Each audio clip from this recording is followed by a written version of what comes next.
TikTok aku ya.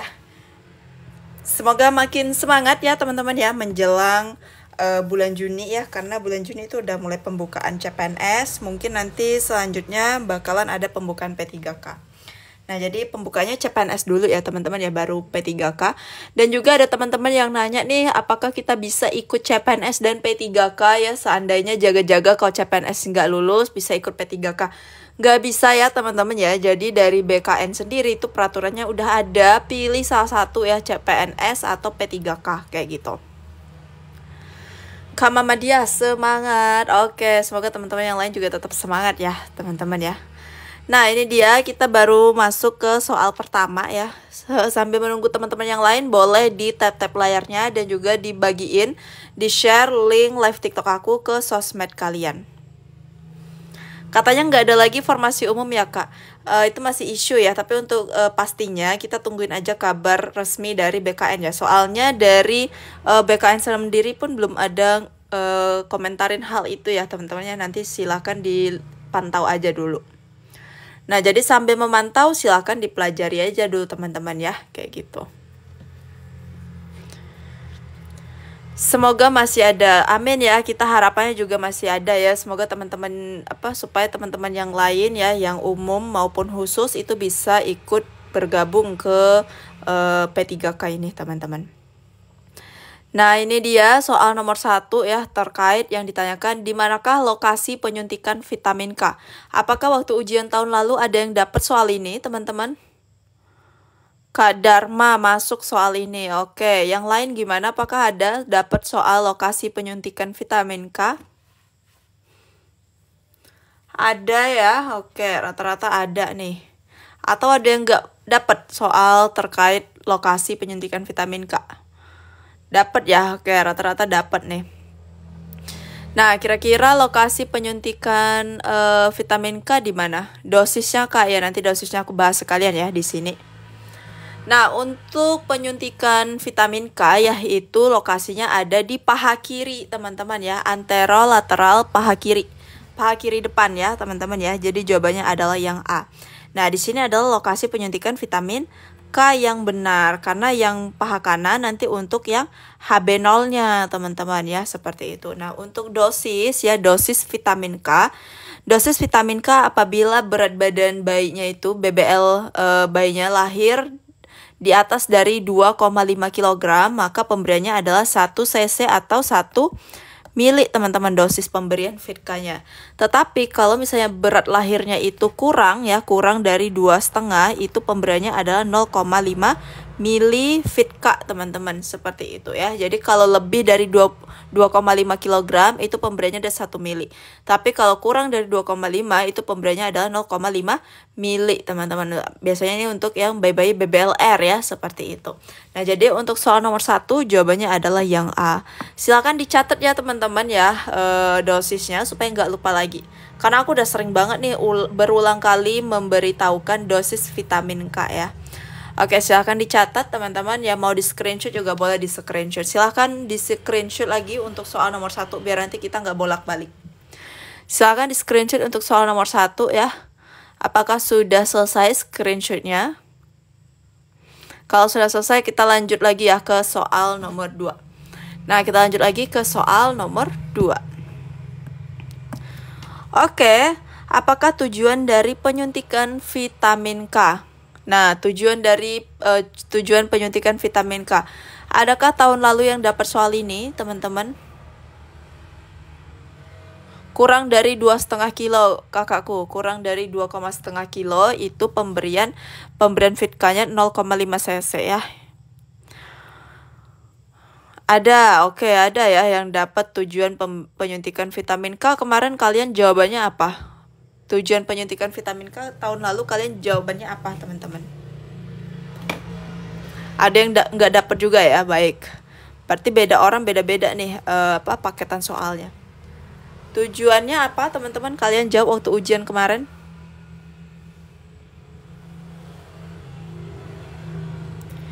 Ya, jadi Fitka itu ya teman-teman ya adalah salah satunya bisa untuk mencegah perdarahan teman-teman ya, seperti itu. Nah misalnya kayak Fitka itu bisa untuk mencegah perdarahan ya teman-teman. Jadi ada nih misalnya kasus datang ke IGD perdarahan. Nah misalnya perdarahan nih, nggak tahu perdarahannya kenapa ya, misalnya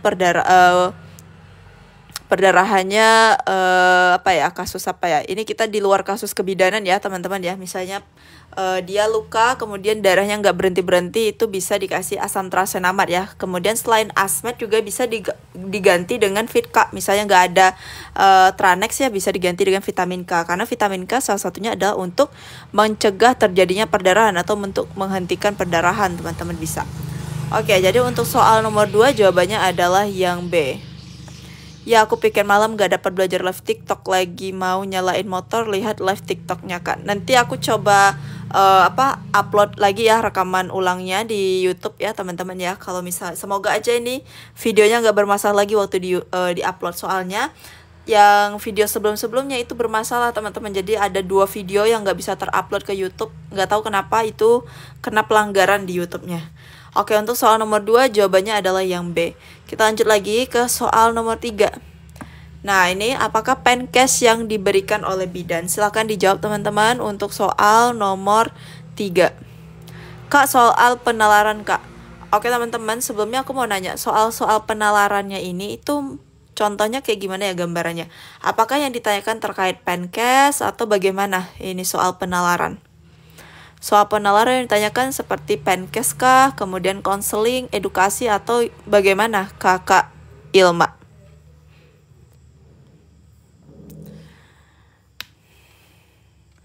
Thank you Kak, ditunggu di YouTube ya. Oke, jadi YouTube aku namanya Aulia Sakinah Putri. Buat kalian yang mau nonton lagi rekaman live TikToknya, silahkan ke YouTube aku yaitu Aulia Sakinah Putri.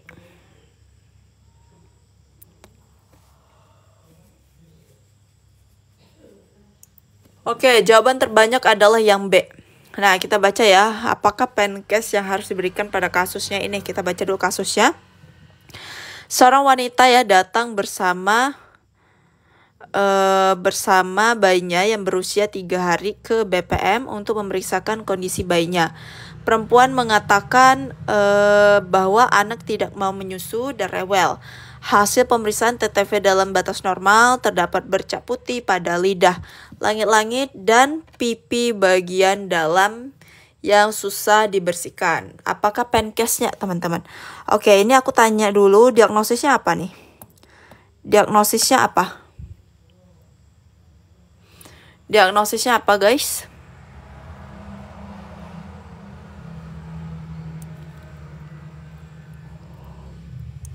Diagnosisnya apa nih teman-teman? Bercak putih pada lidah. Iya, itu diagnosisnya apa? Pada bayi ya ini. Usia 3 hari. Bercak Mongol. Jamur. Iya, diagnosis teman-teman ya. Aku tanya diagnosis. Ini apa? Nggak ada yang tahu ya. Diagnosis. Ya, oral thrush ya, benar Kak Yulis, oral thrush. Ya, benar, oral thrush. Ya, jadi oral thrush itu ya ini ditandai dengan ini bercak putih pada lidah, langit-langit ya, teman-teman ya, seperti itu. Biasanya penyebab oral thrush itu apa? Penyebab oral thrush apa? Apakah ada yang tahu penyebab oral thrush? Jamur ya, biasanya itu sisa-sisa susu ya teman-teman ya, menyusu ya, jamur salah satu penyebabnya. Nah jadi penkesnya apa yang bisa diberikan? Kalau yang A, menjaga mulut bayi sebelum menyusu, kemudian yang B, menjaga kebersihan mulut bayi setelah menyusu, C, melakukan perawatan payudara, yang D itu mengatur posisi menyusu yang benar, E, memberikan genta violet pada bayi. Nah, jadi jawabannya itu adalah yang B ya, penkes ya, pendidikan kesehatan itu bisa diberikan terkait menjaga kebersihan mulut bayi setelah menyusu. Jadi setelah menyusu itu mulutnya dibersihkan menggunakan kasa dan juga air hangat ya teman-teman ya, untuk membersihkan sisa-sisa susu tadi sehingga tidak menyebabkan jamur dan menjadi oral thrush tersebut teman-teman ya. Kalau terapinya bisa diberikan genta violet ya, terapinya kalau misalnya udah parah ya teman-teman ya. Kayak gitu. Jadi untuk soal nomor 3 ya jawabannya adalah yang B. Lanjut ke soal nomor 4. Nah, ini dia soal nomor 4, teman-teman. Silakan dibaca. Berapa lamakah waktu pemberian oralit yang harus dilakukan? Oke, silakan dibaca teman-teman, baik-baik soalnya dibaca. Dan silakan dijawab. Kira-kira jawaban yang tepat yang mana nih? Oke, ini panjang ya soalnya ya teman-teman ya. Silakan dibaca dulu deh. Soalnya panjang banget. Udah kayak ujian CAT nih. Kak, soal nomor 3 tadi apa jawabannya? B, kakakku, yaitu membersihkan mulut setelah menyusu.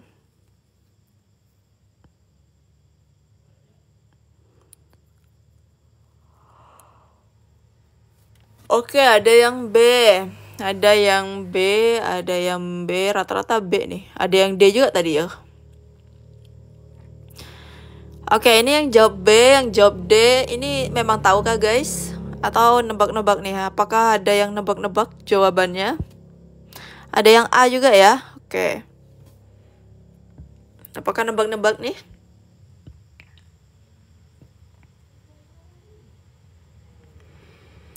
Nebak kak? Oke. Nah teman-teman, jadi untuk pemberian oralit ya itu juga ada takaran dan dosisnya teman-teman. Kita balik lagi lihat berat badannya. Ini sorry ya, ini panjang badan teman-teman. Nah berat badannya berapa? Berat badannya adalah 5000 gram. 5000 gram itu setara dengan 5 kilo ya teman-teman ya. 5 kilo. Nah berat anak 5 kilo itu pemberian oralitnya dilarutkan ke air berapa mili teman-teman? 5 kg dilarutkan oralit berapa mili air? Ada yang tahu larutannya?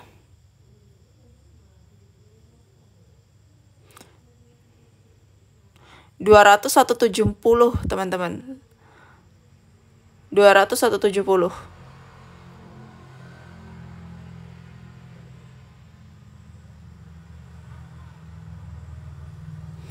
Oke, jadi 5 kg ya itu air yang dibutuhkan untuk melarutkan si oralit yaitu adalah 70 mili teman-teman, 70 mili per 1 jam sekali. Nah, jadi pemberiannya itu adalah pada anak yang beratnya 5 kg itu diberikan per 1 jam ya. Jadi jawabannya adalah yang A. Jadi dia ikut berat badan ya teman-teman ya. Jadi kalau misalnya 5 sampai 7 kilo itu dilarutkan dalam 70 mil ya. 70 mil per 1 jam sekali. Ini ada bacaannya ya. Nanti aku kasih deh di grup Telegram aja ya. Aku kasih teman-teman sama materi-materi yang sebelumnya itu belum pernah aku share ya. Sebenarnya udah ada di HP tapi tinggal diterusin aja ke admin. Tapi belum, nanti aku terusin ya teman-teman ya. Setelah live ini deh kayaknya. Oke, silakan diingetin lagi sama admin ya teman-teman ya, takutnya admin lupa nanti. Jadi kalau ada materi yang belum ter-share ya silahkan di chat aja di grup ya biar admin share teman-teman. Untuk grup Telegramnya gimana kak? Untuk grup Telegram nanti di akhir live ya aku kasih tahu cara gabungnya gimana biar kalian bisa juga belajar materi-materinya, mengikuti kuisnya dan juga tryout ya. Jadi tryout kita itu setiap bulan teman-teman, tapi dia tryoutnya khusus soal bidan aja, nggak ada soal yang lain ya. Nah jadi dan bentuknya itu bentuk ini, bentuk apa? Bentuk Google Form ya, bukan CAT ya, seperti itu. Nah jadi untuk soal nomor 4 tadi jawabannya adalah yang A. Ya teman-teman pantengin dulu ya sampai live-nya selesai, baru aku kasih tahu nih gimana cara bergabung ke grup Telegramnya. Jadi di live ini ya kita fokus ke pembahasan soal dulu ya teman-teman. Nanti setelah pembahasan soal baru aku kasih tahu gimana cara untuk gabung ke grup Telegram. Oke, nanti request ya banyak banget yang bilang kalau bisa di rankingin nih nanti hasilnya berapa nih yang skornya 1 yang ranking 1 ya. Oke, nanti aku coba ya teman-teman ya sama tim ya teman-teman. Oke, kita lanjut ke soal nomor 5. Doain selesai ya akhir bulan ini untuk nyusun tryoutnya karena emang belum sempat tersusun sih, baru selesai merangkum FR-nya aja teman-teman. Aku usahain besok deh kayaknya aku bakalan sedikit-sedikit mulai untuk ngetik tryoutnya sesuai FR tahun lalu. Nah ini dia soal nomor 5, silahkan dijawab teman-teman. Apakah etiologi dari masalah yang dialami oleh bayi seorang ibu tersebut?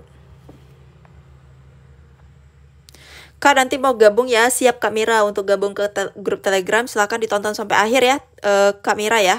Oke, kita baca soalnya aja.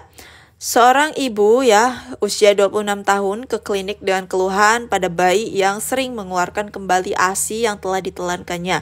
Setelah beberapa menit setelah menyusu, ia mengatakan bahwa ASI yang dikeluarkan sedikit, tidak ada gerakan seperti mual atau muntah pada bayinya, tetapi ia merasa cemas. Hasil pemeriksaan TTV ya, dalam batas normal dan tidak ada kelainan saat pemeriksaan fisik. Nah, apakah etiologi dari masalah yang dialami oleh bayi seorang ibu tersebut?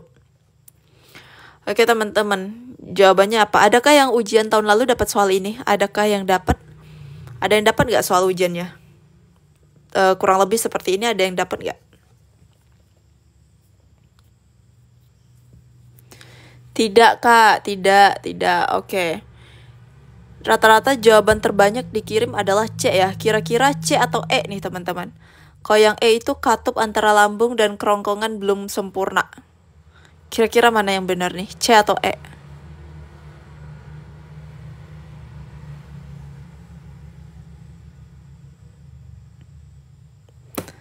C atau E guys, silakan dikasih alasannya kenapa C, kenapa E nih. Yang jawab E alasannya kenapa, yang jawab C juga alasannya kenapa teman-teman. Oh ya, ada nggak nih yang ngasih alasan nih?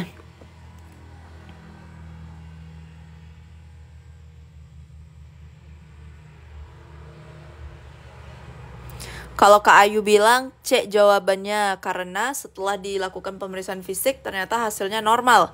Yang lain yang jawab alasannya apa? Ini kita sambil diskusi ya guys ya. Adanya dorongan angin lambung. Kak Misra jawabnya apa? Guma itu tadi kalau bayi habis menyusui tidak disendawakan. Oke. Oke teman-teman. Dan pas pemeriksaan fisik juga, pasien fisik juga normal. Gumoh. Karena ASI yang dikeluarkan sedikit, tidak ada mual atau muntah. Oke teman-teman, jadi jawabannya adalah yang mana? Jeng yang C ya teman-teman ya. Baik kekenyangan akibat tidak disendawakan ya. Jadi salah satu penjawab gumoh itu ada kendala bayi tidak disendawakan teman-teman ya. Jadi dia terjadi gumoh. Tapi hal itu nggak apa-apa ya, bukan hal yang terlalu bahaya. Nah, jadi untuk soal nomor 5 ya jawabannya adalah yang C. Gumoh itu bisa jadi bahaya kalau misalnya dia masuk ke kerongkongan, ke paru-paru ya teman-teman ya. Kalau dia masuk ke tenggorokan, ke paru-paru, nah itu yang berbahaya karena bisa henti napas tuh anaknya ya. Cyanosis juga. Nah, jadi untuk soal nomor 5 jawabannya adalah yang C. Lanjut ke soal nomor 6. Nah, ini yang ditanyakan, apa nama obat antibiotik yang diberikan dan berapakah dosisnya? Salep mata ya nih teman-teman, ada yang dapat nggak nih soal ujian salep mata? Berapa soal per nge-live Kak? Untuk setiap live ada 10 soal ya. Untuk live ada 10 soal, jadi 4 soal lagi. Kak Ike ada, oke yang lain ada nggak? Ada yang dapat soal salep mata? Tahun lalu aku lihat kayaknya banyak deh teman-teman yang sebar FR-nya dapat salep mata. Soalnya sama nggak kayak gini atau beda? Soalnya sama nggak teman-teman?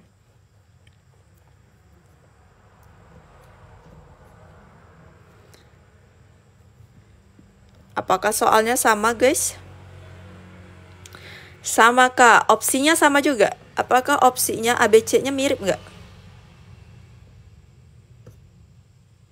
Aku banyak dapat penalaran kasus, oke.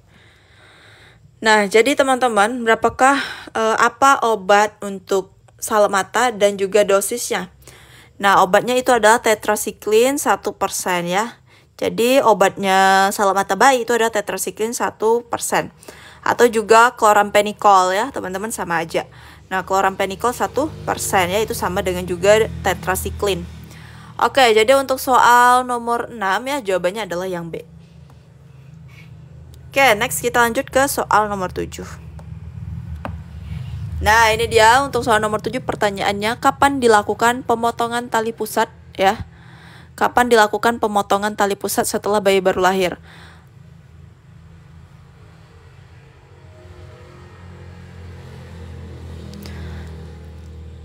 Oke, kapan dilakukan pemotongan tali pusat setelah bayi baru lahir? Ada yang dapat gak waktu ujian tahun lalu soal ini? Gak ada yang dapat ya ujian soal pemotongan tali pusat. Kak Nura ini dapat ya, Kak Mira enggak.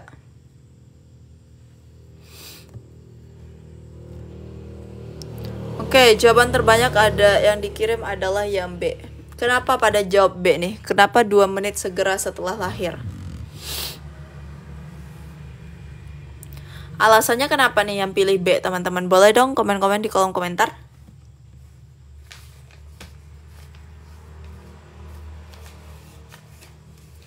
Alasannya apa? Biar bayi tidak anemia. Oke, jadi pemotongan tali pusat yaitu dilakukan sekitar, makanya sekarang itu udah ada yang namanya penundaan memotong tali pusat, teman-teman ya. Tujuannya adalah untuk apa? Mencegah anemia pada bayi ya. Seperti itu. Nah, dipastikan biasanya sampai denyutan berhenti ya, teman-teman ya. Begitu udah berhenti baru diklaim-klaim potong. Seperti itu. Nah, penundaannya sekitar iya benar, untuk mencegah anemia pada bayi ya. Aku juga kalau misalnya nolong partus kalau bayinya normal ya teman-teman ya, bayinya sehat, nggak ada masalah, nggak asfiksia, itu dilakukan penundaan. Tapi kalau bayinya gawat, asfiksia ya langsung lah ya teman-teman untuk tindakan selanjutnya. Ya, yaitu sekitar kurang lebih 2 menit segera setelah bayi lahir ya. Oke, jadi untuk soal nomor 7 jawabannya adalah yang B. Dilakukan pemotongan tali pusat itu adalah 2 menit segera setelah bayi lahir, seperti itu. Oke, untuk soal nomor 7 jawabannya adalah yang B. Lanjut ya ke soal nomor 8. Nah, ini tentang standar pelayanan, ada yang dapat nggak waktu ujian tahun lalu? Ada yang dapat standar pelayanan nggak nih? Yang 24 standar itu.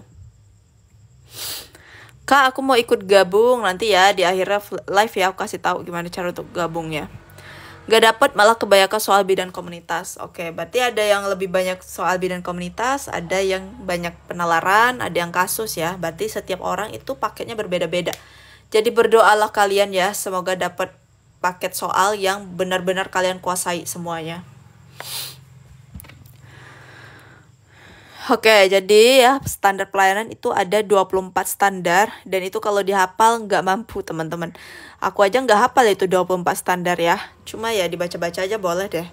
Jadi standar pelayanan itu ada 24 teman-teman, dimulai dari standar 1 ya, dari standar 1 itu adalah persiapan untuk keluarga sehat teman-teman. Untuk keluarga sehat ya, kalau nggak salah aku. Nah, kemudian standar kedua itu adalah pencatatan dan pelaporan. Pencatatan dan juga pelaporan. Nah, kemudian untuk standar 3 ini adalah apa teman-teman? Standar 3. Standar 4 itu adalah pemeriksaan ANC ya teman-teman ya, ANC. Standar 5 itu adalah palpasi abdomen.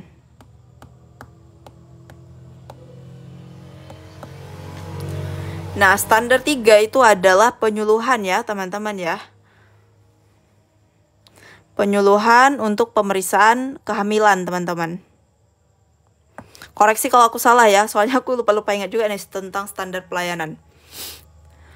Boleh spill 24 standarnya Kak. Oke, catat ya teman-teman ya. Nanti aku kirim aja materinya di grup Telegram, karena itu pasti panjang banget dan gak mungkin aku bahas di live TikTok ya, sampai 24 soalnya teman-teman. Jadi langsung aja nanti aku kirim aja materinya di grup Telegram.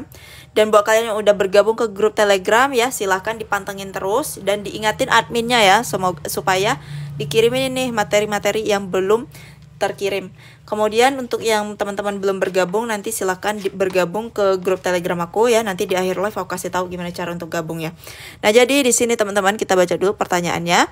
Bidan melakukan kunjungan rumah dan berinteraksi dengan masyarakat secara berkala ya, untuk memberikan penyuluhan dan motivasi ibu ibu, suami, dan anggota keluarga untuk mendorong memeriksakan kehamilannya sejak dini secara teratur, termasuk dari standar, yaitu standar 3 teman-teman ya.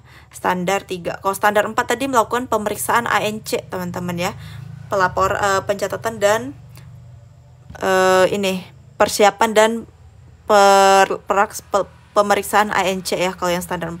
Nah, jadi untuk soal nomor 8 ya jawabannya adalah yang C, standar 3. Oke, lanjut ke soal nomor 9. Silakan dijawab nih untuk soal nomor 9, yang perlu diajarkan kepada kader dalam hal pemberian tablet zat besi. Kecualinya teman-teman. Ada yang dapat soal ini nggak waktu ujian? Kak Dea nih, aku dapat soal ini. Oh iya. Kak Dea nih dapat soal nomor 9 ini ya. Ada yang dapat soal nomor 9 ini nggak teman-teman?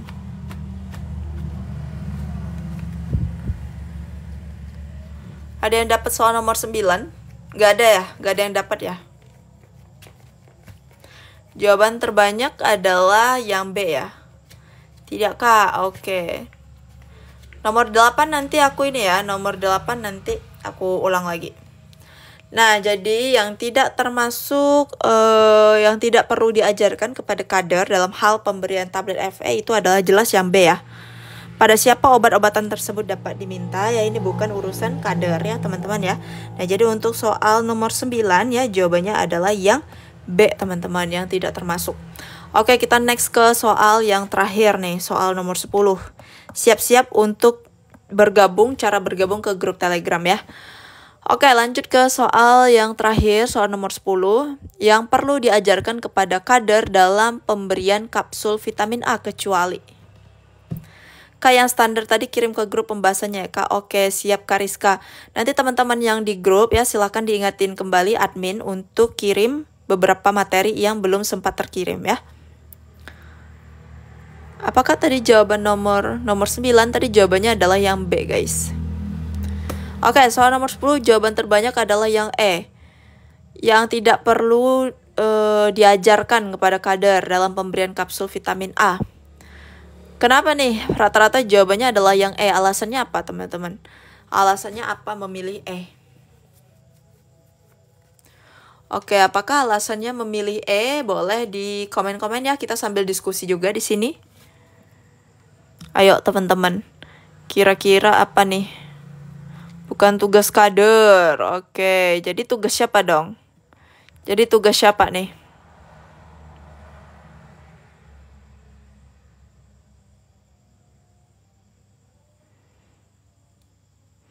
Iya, jadi tugas nakes ya teman-teman ya, tugas nakes ya, bisa dokter, bidan ataupun perawat.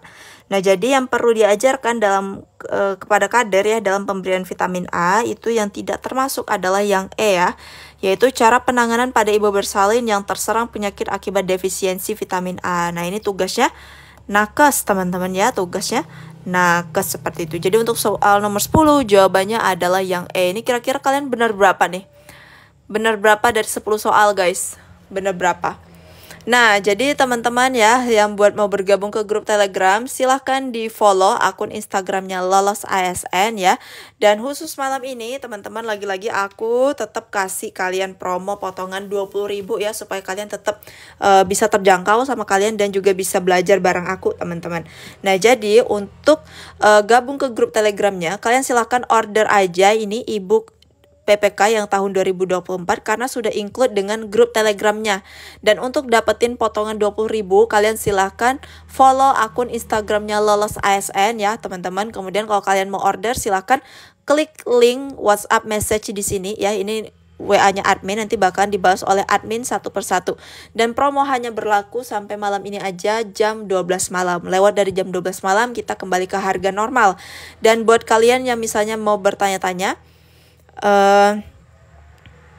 kalau misalnya kalian mau bertanya-tanya ini kira-kira isi e-booknya apa aja, yaitu ada soal bidan, kemudian manajerial, sosiokultural, dan juga wawancara teman-teman ya. Kemudian selain itu pembahasannya juga dengan video, tapi buat teman-teman ya, untuk video itu pastikan jaringan kalian stabil, karena kalau nggak stabil itu videonya kadang suka nggak bisa muter ya teman-teman ya, karena efek jaringan. Nah, selain itu ya teman-teman, kalian juga bisa dapat bergabung ke grup Telegram. Nah, grup Telegramnya itu kita setiap hari membahas 3 soal ya, pagi, siang, dan malamnya teman-teman. Pembahasan kuis juga menggunakan video. Kemudian selain itu kalian juga bisa dapetin berbagai materi ya, materi terkait FR tahun lalu. Kemudian juga kalian bisa ikut tryoutnya nanti tiap bulan ya teman-teman ya, tapi tryoutnya khusus soal bidan aja, seperti itu. Dan ini grup berlaku sampai kalian selesai ujian P3K ya teman-teman ya. Dan harga normalnya itu adalah 120.000, karena malam ini ada potongan 20.000, kalian cukup bayar 100.000 aja, jadi murah banget ya. Dan untuk ebook ini berlaku berapa lama? Selamanya ya. Begitu juga dengan grup Telegram, itu berlaku sampai kalian selesai ujian. Jadi murah banget, 100.000 ya teman-teman ya. Bisa kalian investasikan 100.000 untuk mengejar SK P3K kalian tahun 2024 teman-teman. Dan sekitar ada 300-an orang ya yang udah bergabung di grup Telegram bagian D3. Tapi kalau D4 itu sekitar 50 orang teman-teman. Dan kalian di grup itu juga bisa saling sharing dan juga diskusi ya teman-teman ya. Nah, buat kalian yang mau gabung ke grup Telegram dan juga punya ebooknya, kalian silahkan order aja ebook 2024 karena sudah include dengan grup Telegram ya. Harga normal itu 120.000, tapi khusus malam ini itu ada potongan 20.000 kalau kalian sudah follow Instagramnya Lolos ASN. Dan jadi dari 120.000 kalian cukup bayar 100.000 aja. Dan untuk order kalian silahkan klik aja link WhatsApp ini. Nanti bakalan dibahas oleh admin satu persatu teman-teman. Oke, langsung aja ya di order teman-teman, karena banyak banget teman-teman yang udah order. Dan juga kalian bisa saling sharing ya, berbagi pengalaman juga di grup bisa teman-teman. Oke, segitu aja dari aku. Terlebih kurang aku mohon maaf ya teman-teman. Besok kita lanjut live jam 7 malam lagi seperti hari ini juga ya, seperti itu. Oke, sekian dari aku. Terlebih kurang aku mohon maaf. See you next live. Bye-bye. Order dulu ya kak, baru gabung di Telegram. Iya kakak, order dulu ya. Setelah order nanti bakalan diproses oleh admin untuk gabung ke grup Telegramnya. Oke, sekian dari aku ya. Nanti rekaman ulangnya aku aku upload lagi di YouTube. Jadi silahkan ditunggu dan ditonton. Dan jangan lupa di subscribe YouTube aku, yaitu Aulia Sakira Putri. Oke, sekian dari aku. Bye-bye.